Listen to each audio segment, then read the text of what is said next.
अस्सलामुअलैकुम व्यूअर्स, मैं हूँ शाजिब कमाल फ्रॉम pktutorial.com और हम अपने वेब डिज़ाइनिंग के सेकंड कंटेंट यानी कि CSS को कंप्लीट करने जा रहे हैं। और आज हमारी CSS की 6th क्लास है, जो कि 6th क्लास होने के साथ साथ लास्ट क्लास भी है। तो आज इंशाल्लाह ताला हम लोग CSS को बिल्कुल डन कर लेंगे।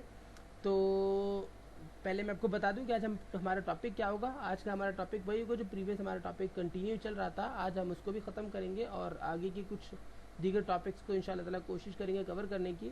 तो प्रीवियस टॉपिक था हमारे के डिफरेंट प्रॉपर्टीज़ ऑफ CSS, यानी कि ये रहा डिफरेंट प्रॉपर्टीज़ ऑफ CSS। ये हमारा टॉपिक चल रहा था। तो आज इंशाल्लाह ताला इस पर हम बात करेंगे। तो मैंने अपनी आसानी के लिए यहाँ पर डिफरेंट प्रॉपर्टीज़ को मैंने लिख लिया है।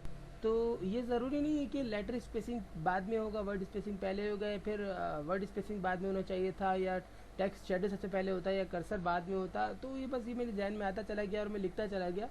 तो इससे कोई मैटर नहीं है ना। अब इसको तरतीब समझ के लिखिएगा, बल्कि बस ये आउट स्टैंड बस एक जो मुझे इंपॉर्टेंट लगते चलेगा मैंने उन्हें लिखता चला गया। और लिस्ट मैंने एक बना दी है।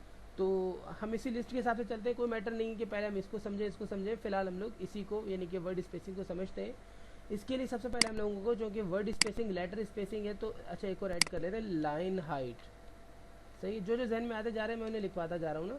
लाइन हाइट इंशाल्लाह ताला इस पर भी काम करेंगे। तो वर्ड स्पेसिंग के लिए लाइन हाइट और लेटर स्पेसिंग के लिए टेक्स्ट शेडो के लिए स्पेशली हमें जो है एक अपने HTML के पेज के अंदर एक पैराग्राफ की ज़रूरत पड़ेगी। तो हम ये कर रहे हैं कि सेक्शन से पहले, यानी कि ये सेक्शन है ना हमारा, ये सेक्शन के नाम से हमने इसे बनाया था। इस बॉक्स को इसका नाम सेक्शन दिया था हमने, और क्लास सेक्शन दी थी। और पीछे सेक्शन पे हमने इसको डिज़ाइन किया था। ये रहा कि हाइट 200 हो, विथ 300 होनी चाहिए। बैकग्राउंड कलर मैरून हमने दिया था, मार्जिन दिया था, फिर बॉर्डर और बॉर्डर रेडियस को भी हमने समझा था इसी के अंदर। तो इससे ठीक ऊपर रहेंगे ना, हम इसके अंदर इंटरप्ट नहीं करेंगे। पी का टैग हमने लगा दिया है, बिल्कुल सिंपली हमने पी का टैग एक पुट कर दिया है। और इसके अंदर जाकर हम लोग जो है कंटेंट के अंदर है जो कि हम, तो इसलिए पी को हम इसकी वैल्यू पर रखेंगे जहाँ इसकी जगह है राइट। यहाँ पे मैंने लिख दिया हेलो गाइस, जो भी आप चाहे लिख सकते हैं, व्हाट अप नाउ। सही, बस मैं ऐसे एक पैराग्राफ बना रहा हूँ, what's up now, do you need my help any more, यानी कि आपको मेरी मज़ीद ज़रूरत है क्या। Do you need my help any more. So यहाँ पर हम चेक करते हैं। ये देखिए सेंटेंस हमारा आ गया, जो हमने भी सेंटेंस अभी जो ड्रॉ किया था। तो अब हम इस सेंटेंस को एक क्लास दे देते हैं, CLASS is equals to double comma double quote sentence. सही है, इसको मैंने सेंटेंस का नाम दे दिया है। सही है ना। तो अब यहाँ पर मैं जाता हूँ और इसके बाद मैंने इंटर किया और मैंने सॉरी स्पेलिंग मिस्टेक्स कुछ भी नहीं चलेगा। स्पेलिंग मिस्टेक्स जो राइट है वही स्पेलिंग मिस्टेक इधर आप ड्रॉ करेंगे। स्पेलिंग मिस्टेक होने की सूरत में आपका काम, आपको पता है कि फिर वो नकारा हो जाएगा ना। सेंटेंस की सेम स्पेलिंग होनी चाहिए। मैं वर्ड स्पेसिंग लिख रहा हूँ, वर्ड स्पेसिंग। सही है। और मैंने इस पर लिख दिया 30 px का तो आपको बता चुका हूँ, लाजमी है। स्पेस की वैल्यू देंगे हम, कितनी स्पेस देंगे। देखिए हर वर्ड मतलब कैरेक्टर के दरमियान नहीं, कैरेक्टर या लेटर इसको कहा जा सकता है, EHLLO। ये 1 2 3 4 5 अप्रॉक्सीमेटली 5 लेटर्स है इस हेलो के अंदर। 5 लेटर्स या 5 कैरेक्टर्स हैं। बट ये स्पेस जो ये वर्ड के दरमियान है, ये एक वर्ड है, ये दो वर्ड है, पूरा एक वर्ड है, इनके दरमियान गैप आ रहा है। वर्ड्स के दरमियान, लेटर के दरमियान की गैप नहीं आ रहा है। सही है ना। तो अगर आप गैप देना चाह रहे हो अपने वर्ड्स के दरमियान, तो फिर आप वर्ड स्पेसिंग यूज़ करेंगे। अच्छा, मैं इसको कम कर देता हूँ ताकि थोड़ा सा हमारा दीगर काम करने में आसानी हो। रिफ्रेश, देखें ये नॉर्मल एक, वैसे तो ये भी आउट है बट एक गैप आ गया, या मैं इसको ख़त्म ही कर देता हूँ फिलहाल ना। देखिए कट, अब देखिएगा कोई कुछ भी नहीं आएगा क्योंकि हमने कमांड दी भी वो वैसी गलत है। डैश स्पेसिंग कोई है ही नहीं प्रॉपर्टी।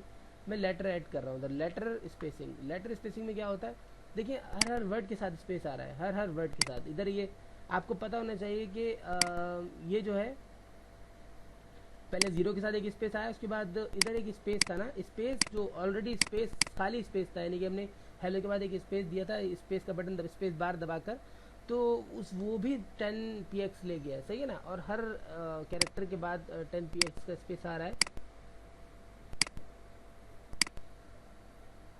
कैरेक्टर को यहाँ पे जो कहते हैं वो कहते हैं लेटर स्पेसिंग, सही है ना। अच्छा, अब चूँकि मुझे सेकंड रो तक सेकंड रो तक वैसे तो है ये, लेकिन बट मैं इसको थोड़ा सा इंक्रीज कर देता हूँ। जैसे कि I am here every time as you want, सही है ना। मतलब कि आपको मेरी ज़रूरत तो नहीं है और मैं इधर मौजूद हूँ जब आप चाहें। रिफ्रेश, ये आगे हमारे सेंटेंस एक बन गया। देखिए सब में वही सेम स्पेस आ रहा है। अब मैं क्या कर रहा हूँ, मैं इधर जाकर लाइन हाइट का ना, लाइन हाइट का मैं प्रॉपर्टी ऐड कर रहा हूँ और लाइन हाइट में दे दे रहा हूँ 30px। लाइन हाइट से आई होप कि आपको अंदाज़ा हो गया होगा। देखिए लाइन की हाइट, इसकी भी हेडर से हेड से लाइन हेड बढ़ गई है, हाइट बढ़ गई, इसकी भी ऊपर से हाइट बढ़ गई है, दोनों की हाइट बराबर बढ़ रही है, क्योंकि पूरे सिर्फ एक पैराग्राफ की बात नहीं हो रही है। पैराग्राफ तो एक है लेकिन लाइंस दो हैं, सही है। तो मैं इधर 50 कर देता हूँ, देखिएगा काफ़ी बढ़ गई है स्पेस, लाइन हाइट जो है वो काफ़ी बढ़ गई है, ऊपर वाली लाइन की भी नीचे वाली लाइन की भी। वैसे तो पूरा एक पैराग्राफ है, बट चूँकि 2 लाइन है तो दोनों लाइनों पर ये असरअंदाज हो रहा है। तो इन तीनों को मैं हटा देता हूँ, इन तीनों को काम अब हो गया है आपको। आई होप कि आप अंडरस्टैंड कर चुके होंगे। अब हम बात करते हैं टेक्स्ट शेडो की, सही है। टेक्स्ट शेडो में 3 प्रॉपर्टीज आती हैं एक्चुअली, एक प्रॉपर्टी के अंदर 3 वैल्यूज आती हैं, 2px, उसके बाद मैंने लिख दिया रेड, सही है। अब देखिए क्या आता है इस चीज़ का। देखिए एक बैकग्राउंड में एक शेडो के तौर पर आ रहा है, बड़ा एक आप कह सकते हैं कि आपको एक रिफ्लेक्शन सा लग रहा होगा।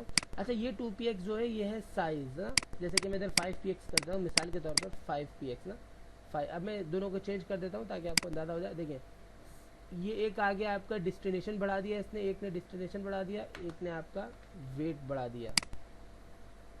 एक ऊपर नहीं, सॉरी, एक आपको लेफ्ट से जंप दे रहा है और एक आपको टॉप से जंप दे रहा है, यानी कि लेफ्ट से आप चाहते हैं कि जी थोड़ा सा लेफ्ट से आप चाहते हैं 5px बढ़े, टॉप से भी आपने 5px बढ़ा दिया। अब आप लेफ्ट से चाहते हैं कि 15% बढ़ जाए, तो ये देखिए 15% आगे निकल गया और ये बिल्कुल आउट हो गया। ये आई का आई इधर आ गया, एम का एम इधर चले गया, एच का ये जो दो रिफ्लेक्शन में एच आ रहा है, शेडो में एच आ रहा है, ये ई पर लग रहा है ना, तो ये गलत हो जाएगा। आप इसको 5 पर ही रखिए, इसको आप चाहें तो 2 पर करके देखें क्या चेंजेस आते हैं। देखिएगा रिफ्रेश, देखिए ये भी एक स्टाइल है बट ये थोड़ा अजीब ही लग रहा है, तो हम इसको 2/2 लगते हैं। ये वाला हमारा जो पहला वाला आ गया ये है लेफ्ट और राइट की साइड पर काम करने के लिए, ये हो गया टॉप। देखिएगा 2 ऊपर से और 2 इस साइड से, 2 px आपने दे दिया है। ये है आपका text shadow. So I hope कि आपको टेक्स्ट शेडो क्लियर हो गया होगा। एक अच्छा स्टाइल है ये भी। अब मिसाल के तौर पर आपने जी शेडो का कलर चेंज किया, आपने शेडो का कलर दे दिया 10 दे देता हूँ मैं। देखिएगा एक बिल्कुल लाइट सा आपको फील अगर हो रहा हो तो एक मतलब कि बस एक शेडो के तौर पर आप इसको यूज़ कर रहे हैं। आप ग्रे कलर दे सकते हैं, वो वाज़े तौर पर शेडो होता है लेकिन आपको क्लियरली नज़र नहीं आएगा, तो मैं सिल्वर यूज़ कर लेता हूँ। सिल्वर काफ़ी आपको क्लियर होगा, क्योंकि देखिएगा आपको बैकग्राउंड पे नज़र आ रहा होगा शेडो के तौर पर, आपको हर वर्ड के पीछे एक वर्ड, वही सेम कैरेक्टर के पीछे सेम कैरेक्टर नज़र आ रहा होगा। ये है आपका टेक्स्ट शेडो। आई होप कि क्लियर हो गया होगा, तो मैं इसको भी रिमूव कर देता हूँ। अच्छा, इसी सेंटेंस में जो हम चलते हैं, इसी सेंटेंस में वैसे ज़रूरत नहीं है, अब हम इसमें आ जाते हैं, सही है ना। कर्सर को क्लियर करने के लिए पूरे का में एक बॉक्स में आ जाते हैं, इसमें हम कर सकते हैं बट हम फिलहाल इसमें काम करेंगे। कर्सर को मैं यहाँ से कट कर रहा हूँ, कर्सर का काम मैं कर रहा हूँ सेक्शन में।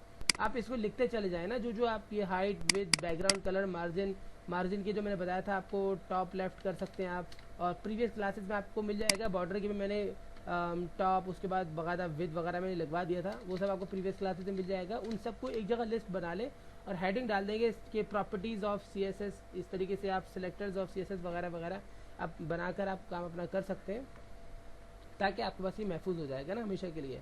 तो मैं यहाँ पर मैं कर्सर का साइन ऐड कर रहा हूँ, कर्सर, और स्टाइल मैंने दे दिया पॉइंटर। चले देखिए, अभी देखिए प्लेन है ये, रिफ्रेश। अब देखें जब मैं माउस लेके जाऊंगा तो देखिए ये ऐसा लग रहा है तो क्लिकेबल है, हैंड बना हुआ रहा है, हालांकि यहाँ पे ऐसा कुछ नहीं है, सही है, हैंड बना हुआ रहा है। आप देख रहे हैं जब बाहर निकल रहा है तो ख़त्म हो, जब इंटर हो रहा है, हालांकि क्लिक पीछे कुछ नहीं है, कोई पीछे लिंक नहीं है, बट एक हैंड बना हुआ आ रहा है। तो ये क्या है, ऐसा लग रहा है जैसे कि कनेक्शन मिला हुआ है, तो ये एक्चुअली कर्सर इसी को कहते हैं, मतलब स्टाइल चेंज कर दिया इसने। आप इसको डिफ़ॉल्ट भी कर सकते हैं, उसके अलावा डिफरेंट स्टाइल्स और भी होते हैं जो कि वैसे तो गैर ज़रूरी हैं। तो बाय द वे इस तरीके से फिर फ़िलहाल हमें इसकी ज़रूरत नहीं है कर्सर की, क्योंकि तुमने इसको प्लेन कर दिया है। अच्छा, इसका एक्चुअली इस्तेमाल कहाँ होता है? जहाँ पर आप चाहते हो कि इस तरीके का शो हो, या फिर आप जहाँ पे क्लिक का बट ऑप्शन होता है, आप चाहते हो क्लिक का ऑप्शन नज़र नहीं आए बल्कि आपका माउस बना हुआ है ना, तो इसके लिए आप इसको एक्चुअली यूज़ करते हैं और कर्सर लिखकर डिफ़ॉल्ट लिख देते हैं। तो वो फिर आपका जहाँ हैंड आना भी होता है वहाँ पे हैंड नहीं आता, बल्कि माउस की जो लॉजिकल शेप होती है इसी शेप में आता है, पॉइंटर की शेप में नहीं जाता है। सो आगे चलते हैं। ये आपका कर्सर हो गया क्लियर, आप इसको भी लिख लिए, बल्कि मैं आपको लिखवा दूँ एक दफ़ा कर्सर का ना, इसको आप लिख लीजिए, ये कर्सर को भी आप लिख लीजिए अपने पास। मैं आगे चलता हूँ। ए होवर क्या होता है एक्चुअली? अच्छा, मैं इस पेज में पहले ए को ऐड करता हूँ। ये रहा ए हमारा ना, ये सॉरी ये पेज हमारा ये रहा, और यहाँ पे मैंने लिख दिया यहाँ पर ना मैंने ए ऐड कर दिया, href। ये href फिक्स्ड एट्रीब्यूट है, ये लाजमी है ए के साथ डालना, वरना तो ए टैग का कोई फ़ायदा ही नहीं है। सही है, मैंने एट्रीब्यूट डाल दिया जैसे कि google.com HTTP ज़रूर डलेगा, हाइपर टेक्स्ट ट्रांसफ़र प्रोटोकॉल, क्योंकि ये वेबसाइट जो है ये हमारे कंप्यूटर में नहीं सेव्ड है। ये कंप्यूटर में किसी को सेव कोई पेज नहीं है, बल्कि इंटरनेट से काम करना है अपने, तो HTTP डालना बहुत ज़रूरी है। बिल्कुल इसी तरीके से आप कोई भी आप जब लिंक डालेंगे तो इसी तरीके से आप कमांड यूज़ करेंगे। अच्छा, इधर आपने लिखा, आपने इसको एंड किया और यहाँ पर आकर आपने लिख दिया गूगल। सही है ना? अब देखिएगा रिफ़्रेश, देखिए आ गया, क्लिक का ऑप्शन आ गया, इस पर आपने क्लिक किया और यहाँ पहुँच गए। गूगल में वैसे हमें जाना नहीं है, हम यहाँ पर आ गए। मैं इस पर दोबारा बैक कर रहा हूँ और यहीं पर हम चलते हैं। तो अब मैंने जो है इधर ए लिखा ना, ए, और इंटर किया मैंने, और ये मैंने ऐड कर दिए साइंस, और उसके बाद मैंने यहाँ पर इन ए मैंने लिखा कि कलर ब्लू। सही है ना? देखिए कलर ब्लू हो गया, इसका कलर ब्लू हो गया है। लेकिन अब मैंने एक नई प्रॉपर्टी ऐड कर दी है, मैंने प्रॉपर्टी ऐड कर दी है ए होवर। सही है, और उसके बाद मैंने इसको होवर में मैंने कलर दे दिया है, कलर ऑरेंज। चलो ऑरेंज, सही है।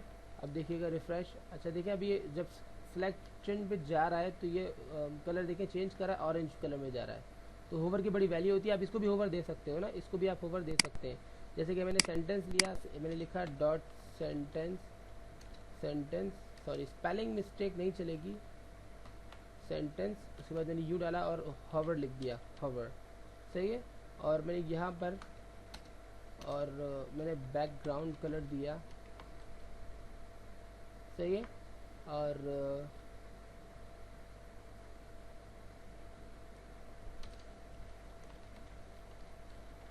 मैंने बैकग्राउंड कलर दे दिया वाइट। देखिए जब इसमें माउस जा रहा है तो ये वाइट हो रहा है। सही है, ये देखिए सिलेक्शन वाला टूल आ रहा है ना, आप ये चाह रहे हैं ये टूल ना आए ना, तो इसके लिए आप कर्सर का प्रॉपर्टी ऐड करते हैं। देख रहे हैं आप, ये माउस का चेंज हो रहा है, जब माउस में इस पर लेकर जा रहा हूँ तो इसका बैकग्राउंड चेंज हो रहा है, क्योंकि मैंने हवर इसके साथ ही मैंने ऐड कर दिया है। ये होता है हवर। आई होप कि आपको हवर भी क्लियर हो गया होगा। इसके अलावा और भी होते हैं, ए के साथ यूज़ करने के लिए सेलेक्टेड होता है, मतलब आपने क्लिक कर दिया तो अब जो कलर नेक्स्टली आपका आएगा वो पर्पल हो जाता है, इसको भी आप चेंज करते हो।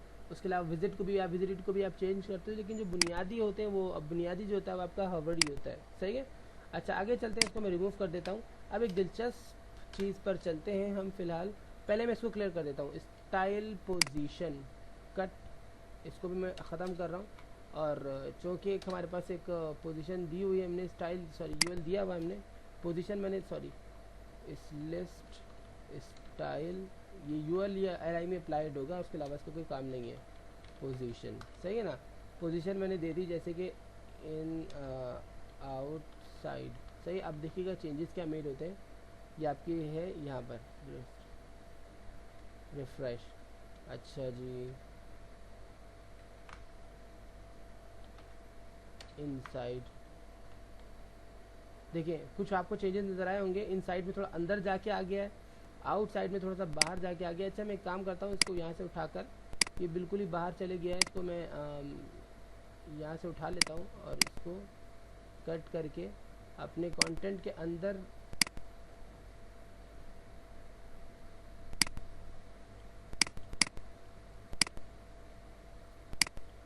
रिफ्रेश।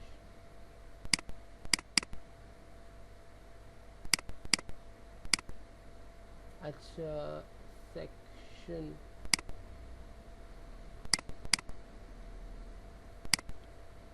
चलिए जी ये आ गया है हमारा, सही है।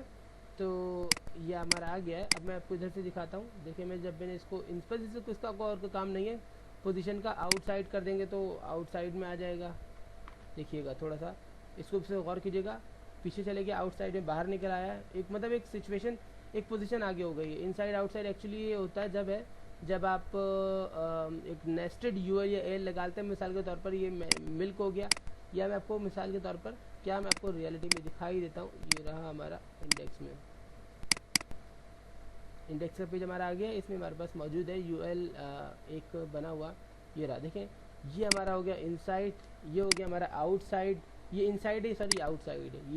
ये भी बॉडी का ये इनसाइड है, सही है। फिर ये दोबारा से आउटसाइड में आ गया, ये भी आउटसाइड, ये टोटल आउटसाइड शेप है, ये इनसाइड शेप है। तो अगर आप चाहें कि हेड के तौर पर कुछ ना हो, उसके बगैर ये एक कदम आगे रहे, मतलब कि आप चाह रहे हैं कि जी ये ह्यूमन ना हो, तो ये आपको पता होना चाहिए हेड जो यहाँ पर आ जाएगा, ये फेस जो यहाँ पर इस तरतीब यहाँ से बन जाएगी ना ये। तो आप चाह रहे हैं कि उसके बावजूद ये एक कदम आगे रहे, तो आप इनसाइड या आउटसाइड की इसलिए आप ऐड करते हैं। इनसाइड से अंदर को हो जाएगा, आउटसाइड की बाहर को आ जाएगा, और कोई इसका कोई काम नहीं है पोजीशन का। ये काम होता है पोजीशन का, सही है।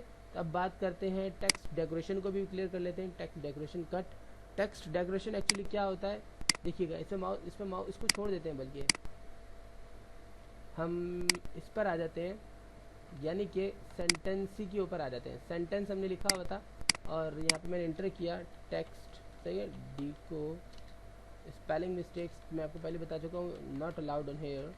टेक्स्ट डेकोरेशन मैंने कर दिया अंडरलाइन। इधर कुछ प्रॉपर्टीज हैं, अंडरलाइन, ओवरलाइन। ये देखिएगा एक लाइन आ गई, टेक्स्ट डेकोरेशन में एक लाइन आ गई है, अंडरलाइन हो गया तमाम का तमाम काम। बिल्कुल सिंपल सी चीज़ है। अच्छा ओवरलाइन में क्या होता है, ओवरलाइन देखिएगा, ओह सॉरी, लाइन ऊपर आ रही है, यानी कि हेलो से ऊपर आई और एनी मोर से ऊपर लाइन आ रही है, ये ओवरलाइन होता है, सही है।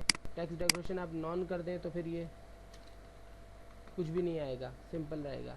अच्छा टेक्स्ट डेकोरेशन नॉन कहाँ की जाती है, देखें अभी गूगल के ऊपर हर लम्हे एक लाइन मौजूद है, सही है ना। आप चाह रहे हैं कि इसके ऊपर भी लाइन ना रहे ना, तो आपने इसको उठाया, टेक्स्ट डेकोरेशन के नॉन को आपने उठाया और आपने यहाँ पर डाल दिया, इंटर डाल दिया आपने। देखिएगा अब लाइन ख़त्म, गूगल पर से लाइन चली गई है। लेकिन आप चाहते हैं कि जी गूगल पर से लाइन तो ना जाए, बट जब हावर में जाए हम गूगल पर, यानी कि जब हमारा माउस पहुँचे उसके ऊपर जाए, देखिए अब लाइन जा रही है, लाइन भी जा रही है, कलर भी चेंज हो रहा है, सही है ना। तो इस पर भी आप ये कर सकते हैं, जैसे कि आपने इसे यहाँ से उठाया, आपने यहाँ पर डाल दिया एक्चुअली पहले से ना, और यहाँ पर आपने भी यहाँ पर भी डाला आपने, और इसको कर दिया आपने अंडरलाइन, अंडरलाइन, सही है ना, यानी कि वैसे अंडरलाइन रहे। देखिए रिफ्रेश, अंडरलाइन है, माउस ले जाने पे इसकी लाइन ख़त्म हो रही है, सही। वैसे अंडरलाइन है, माउस ले जाने पे इसकी लाइन ख़त्म हो रही है। एप्लीकेबल नहीं हालांकि ये, बट ये हावर की तरह बिहेव करेगा, क्योंकि हमने सेंटेंस के साथ हावर डाला हुआ, और नॉर्मल में हमने अंडरलाइन और हावर में जाकर हमने बैकग्राउंड को वाइट कर दिया है और टेक्स्ट डेकोरेशन को हमने नॉन कर दिया है। सो थोड़ा आगे चलते हैं। अब चलते हैं फॉन्ट वेट के ऊपर। फॉन्ट वेट क्या होता है एक्चुअली, यहीं पर फॉन्ट वेट को यहीं पे ले लेते हैं हम लोग, सेंटेंस में ही ले लेते हैं फॉन्ट वेट, और मैंने कर दिया 900। इसमें वैल्यू है 100, 200, 300, 400, लेकिन 900 तक है। 450 आपने डाल सकते हैं, 460 आपने डाल सकते हैं। देखिए 100% बोल्ड हो गया, मतलब आप 900 डालेंगे या फिर 500 या 600, यहाँ पे आप जीरो को उसको आप 610, 620 या 635 या कुछ आप नहीं डाल सकते, सिर्फ 100, 100, 200 चलेगा। 100, 200, 300, 400 इस तरीके से हमारा ये रफ्तार से बढ़ता है। रिफ्रेश देखें। अच्छा मैं अब एक और उसके अलावा अगर आप इस शेप पे ना देना चाहिए, इसमें पिक्सल नहीं है, सही है, इसमें पिक्सल का काम नहीं है। अगर आप इस शेप पे ना देना चाहें, हम दे सकते हैं लाइट, लाइटर, लाइट मतलब हल्का जो है वो लाइट होता है। रिफ्रेश, ये लाइट फॉर्म में आ गया है। लाइटर वैसे तो इसका कोई काम नहीं है, लाइटर हद से ज़्यादा हो जाता है, कोई फ़र्क आपको चेंज मेड नहीं नज़र आएगा, तो इसलिए आप लाइट पे रहने दें, बोल्ड थोड़ा मोटा रहेगा, सही है। अब आपने कर दिया ER बोल्डर, थोड़ा ज़्यादा मोटा, वैसे इसका चेंज इतनी छोटे फॉन्ट्स में फेल नहीं होता है, सही है ना। ये है फॉन्ट फेड, इसको भी आप अपने लिस्ट में लिख के चले जाएं, ऐड कर लें। अब चलते हैं इंशाल्लाह ताला फॉन्ट पैडिंग के ऊपर चलते हैं, फॉन्ट स्टाइल पे चलते हैं। चले फॉन्ट स्टाइल पे चलते हैं, इसको भी कट कर लेते हैं। फॉन्ट स्टाइल, हाँ तो मैंने फॉन्ट स्टाइल को यहाँ पे ऐड कर दिया है। फॉन्ट स्टाइल में एक्चुअली आप इटालिसाइज करना चाह रहे हो या नहीं चाह रहे हो, ये आप अलाउंस देते हो कि आपका जो काम है वो इटालिसाइज शेप में शो हो ना हो, इटालिक, सही है ना। ये देखिए इटालिक हो गया पूरा का पूरा, ये होता है। अच्छा अगर आप एक और चीज़ आप इसमें कर सकते हैं ऑल्सो, हावर आपके पास जब मौजूद है, आपने इसमें नॉन कर दिया, नॉन, सही है। रिफ्रेश देखिएगा,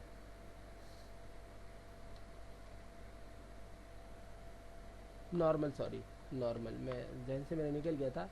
अब देखिए नॉर्मल हो जा रहा है, जब माउस हटा रहा हूँ तो ये नॉर्मल हो जाता है, जब माउस हटाता हूँ तो ये इटालिक हो जाता है, जब माउस लेके जाता हूँ तो ये नॉर्मल हो जाता है। आई होप कि आपको ये क्लियर हो गया होगा। तो आगे चलते हैं। दो प्रॉपर्टीज़ क्या मेजर लिखने, इसके अलावा एक ऑब्लिक प्रॉपर्टी भी होती है, बट जो मेजर है वो यही है। आगे चलते हैं, पोजीशन और पैडिंग और फॉन्ट फैमिली। फॉन्ट फैमिली को भी क्लियर कर लेते हैं, बाकी चीज़ों को हम बाद में क्लियर कर लेंगे। फॉन्ट फैमिली मिसाल के तौर पर मैंने दे दिया इधर ना, फॉन्ट फैमिली, तो इधर मैं एंटर करता हूँ, फॉन्ट फैमिली में दे देता हूँ। अच्छा फॉन्ट फैमिली की मसला ये होता है कि मिसाल के तौर पर मैंने दे दिया एरियल या टाइम न्यू रोमन या जो भी मेरे पास फॉन्ट हुआ, अब वो मेरे पास फॉन्ट था ना, मैंने फॉन्ट इधर एरियल दे दिया, एरियल मैंने दे दिया मिसाल के तौर पर ना। अब प्रॉब्लम ये आती है कि आप मेरी वेबसाइट को यूज़ कर रहे हो, आपके पास एरियल का फॉन्ट नहीं है, तो आपके पास क्या होगा। आई होप कि अंडरस्टैंड आप कर रहे होंगे मैं क्या कह रहा हूँ। अच्छा इधर डैश आएगा, स्पेस का तो ताल्लुक ही नहीं होता है ना। तो अब आप क्या करेंगे, एरियल आपके पास नहीं है, ये मैंने टाइम्स न्यू रोमन लिख दिया, तो टाइम्स न्यू रोमन आपके पास नहीं है, तो अब आप क्या करेंगे ना, what you have to do, what you will do if ऐसी कंडीशन आपके साथ आ जाए। तो सॉल्यूशन यहाँ पर ये दिया गया आपको कि आप यूज़ करें कॉमा, उसके बाद दूसरा टैग, दूसरा एट्रीब्यूट डाल दें, दूसरा आप फॉन्ट डाल दें। जैसे कि मैं आपको दिखाता हूँ, ये लीजिए मैंने ये डाल दिया, सही है ना। ये इसको मैं हटा देता हूँ, इसका कोई ताल्लुक नहीं है। अच्छा देखें टाइम न्यू रोमन, अगर टाइम न्यू रोमन ना हुआ तो जॉर्जिया, सही है। अच्छा जॉर्जिया भी अगर ना हुआ, जॉर्ज अगर आपके पास ना हुआ तो सेरिफ। सेरिफ क्या होता है, एक्चुअली कैटेगरी है, सेरिफ हो गया, फैंटेसी हो गया, कर्टिजी हो गया, या नॉन सेरिफ हो गया, ये सेंस सेरिफ हो गया, तो ये कैटेगरी है। अगर टाइम न्यू रोमन नहीं मिला तो जॉर्ज नहीं मिला तो सेरिफ, ये जॉर्ज और टाइम न्यू रोमन इस सेरिफ की कैटेगरी में, और एरियल जो सैंस सेरिफ की कैटेगरी में। लिखने का स्टाइल जो होता है ना, इसके थोड़े कोने निकले हुए होते हैं, और एरियल प्लेन होता है, एरियल बिल्कुल प्लेन होता है। तो एरियल की कैटेगरी में अगर आप काम करना चाहेंगे तो फिर आप मिसाल के तौर पर यही मिसाल ले लें। आप देखिए एच, देखिए इधर मैं आपको इधर एच लिख के दिखाता हूँ, एच देखिए, ये एच की देखिए आप स्टिक्स निकली हुई हैं, मैं आपको उधर बोल्ड करके दिखाता हूँ और गहरा करके। देखिए इस एच पे देखिए, आप इस एच को गौर से देखिएगा, इस एच के जो है कोने निकले हुए, 3 कोने निकले हुए ऊपर, और इससे दोनों टांगों पर भी, टॉप पर भी कोने निकले हुए, जबकि ये एच प्लेन है, तो ये सैंस सेरिफ है, और ये वाला जो एच है ये वाला सेरिफ है। सीधी सीधी मिसाल आपके सामने आ गई है, ये वाला जो एच है ये सेरिफ है, और ये नहीं कि टाइम न्यू रोमन स्टाइल या जॉर्ज स्टाइल में आएगा, और ये वाला जो एच है ये सेरिफ, सेंस सेरिफ है, वो सेरिफ है, सही है। ये सेंस सेरिफ है, इसकी टांगे नहीं निकली हुई है, मतलब कोने नहीं निकले हुए टांगों में, इसी तीनों टांगों के गिर्द कोने नहीं है, सही है। तो अब आप चाह रहे हैं कि जी कोनों वाला ही आए, तो आपने टाइम न्यू रोमन दिया, टाइम न्यू रोमन अगर यूज़र के पास ना हुआ तो वो जॉर्जिया को रीड करेगा, जॉर्ज अगर ना हुआ तो वो सेरिफ की किसी भी स्टाइल को ले लेगा, नहीं तो फिर आपने दे दिया एरियल, आपने एरियल दे दिया। यहाँ से मैं कट कर देता हूँ एरियल को भी, लेकिन आप एक वक्त में सेरिफ या सैंस सेरिफ दोनों नहीं दे सकते, आपने इधर एरियल दे दिया ना। अच्छा एक बात याद रखिएगा, कैटेगरी लास्ट में आती है हमेशा। कैटेगरी अगर आपने सेरिफ शुरू में दे दी तो ब्राउज़र अपनी मर्जी से कोई भी सेरिफ का फॉन्ट ढूंढ कर वो आपके यूज़र को दे देगा, बट पहले आप टाइम न्यू रोमन देंगे, फिर आप अपना सेकंड आप कोई देना चाहिए, थर्ड भी अगर आप देना चाहें दे सकते हैं, फिर उसके बाद सबसे लास्ट में जो आप देते हैं वो आप कैटेगरी देते हैं। अच्छा अगर आप चाह रहे हैं कोई दूसरी कैटेगरी, तो आपने इधर जी सीधा सीधा आपने ये रख दिया एरियल, और एरियल ना हो तो फिर सैंस सेरिफ की कोई सी भी कैटेगरी आपने अलाउ कर दी है, सही है ना। अब एक वक्त में आप वन थिंग आप चला सकते हैं, इसको मैं रिमूव कर देता हूँ। वैसे आप इसको लिख लें, इसको भी लिख लें आप, टाइम न्यू रोमन जॉर्ज और सेरिफ। वैसे आपको आपके फॉन्ट्स आपके कंप्यूटर में मिल जाते हैं। और कोशिश किया कीजिए वो फॉन्ट्स जो कि आपने इंसर्ट किए हो खुद से, यानी विंडोज़ के साथ आपको ना मिले हो, सीडी में आपको अवेलेबल ना हुए हो, वो फॉन्ट्स को आप ना डाला कीजिए, मतलब इस पर कभी ना डालें। मतलब टाइम न्यू रोमन के अलावा आप अगर कोई ऐसा फॉन्ट जो कि आपने नेट से उठाया, आपकी विंडो में मौजूद नहीं था, तो वो फॉन्ट आप ना डालें। इससे क्या होता है, जैसे कि एडोब फोटोशॉप CS6 आ गया, तो उसके साथ नए नए फॉन्ट्स आते हैं। एडोब फोटोशॉप क्लाउड आ गया, CC आ गया, तो उसके जो नए जो फॉन्ट्स हैं वो आपकी विंडोज़ में शामिल नहीं होते हैं। तो बहुत सारे यूज़र्स ऐसे होते हैं जिनके कंप्यूटर्स में वो फॉन्ट नहीं होते हैं, तो फिर मसला वही होता है कि वो फिर ये नहीं पड़ेगा तो ये पड़ेगा, ये नहीं पड़ेगा तो फिर सेरिफ पे कोई सा भी डाल के आपको उसको ब्राउज़र को आपके यूज़र को दे देगा। इसलिए कोशिश किया कीजिए वो फॉन्ट्स चुनें जो कि आपके कंप्यूटर में मौजूद होते हैं। मतलब हर कंप्यूटर में मौजूद होते हैं, यानी विंडोज़ में आपको साथ मिलते हैं, इंस्टॉल्ड होते हैं विंडोज़ के पैकेज में। आई होप कि आप अंडरस्टैंड कर रहे होंगे। तो मैं इसको मिटा देता हूँ ना फ़िलहाल, क्योंकि वो ऑलरेडी सेरिफ में तो है। मैं सैन सेरिफ में कन्वर्ट करता हूँ उसको, रिफ्रेश।